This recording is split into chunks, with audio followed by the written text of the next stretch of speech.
আমরা অবস্থান করছি ভেদামারি গ্রামে। আমরা আজকে সকালে ইনফরমেশন পাই যে একটা গন্ধকুকুর ধরা পড়ছে। তো আমরা আজকে তাকে রেস্কিউ করার জন্য আসছি।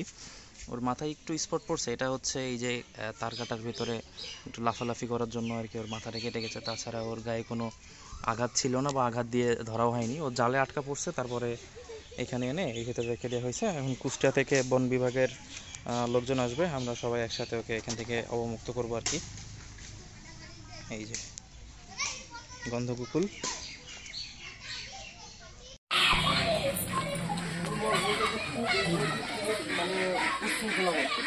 আসলে আপনি অনেক সুন্দর একটা কথা বলেছেন। আসলে বন্য প্রাণী আজকে আমাদের কাছে চলে আসছে, আমাদের জন্য না, আমাদের কারণে ওরা এরকম মানে খাদ্য শূন্য হয়ে যাওয়াতে আসলে এর মানে পরিবার এই অঞ্চলেই আছে আশেপাশেই আছে। আপনি যেটা বলেছেন, অবশ্যই ওর সন্তান আছে, ওর বাবা আছে, মা আছে, ভাই আছে, আমাদের মতোই একটা অঞ্চল, পরিবার আছে এখানে।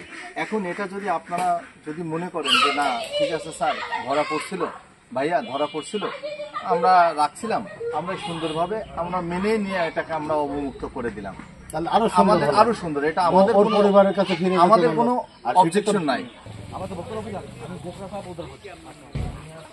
ডালা খুলে দাও।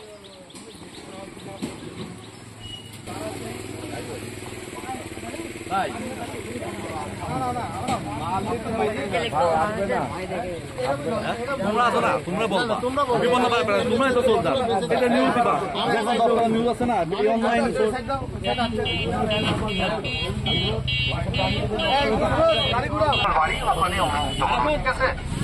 ঠিক আছে, আপনারা কেউ বন্য প্রাণী হত্যা করবেন না, বন্য প্রাণী হত্যা করে আইনত দণ্ডনীয় অপরাধ।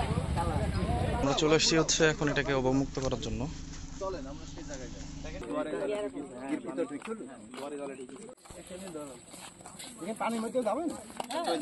আমরা এমন ভাবে দাঁড়াই ও যাতে ওই সাইড দিয়ে যায়, কাউকে তাড়াতাড়ি কেউ চিল্লাচিল্লি কিছু করবেন না, ও খুলে ওর মতন চলে যাবে।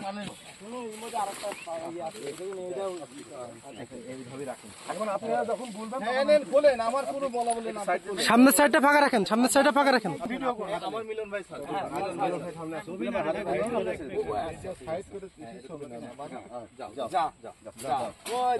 কি খুশি দেখছেন, পরিচিত পথ দেখছেন।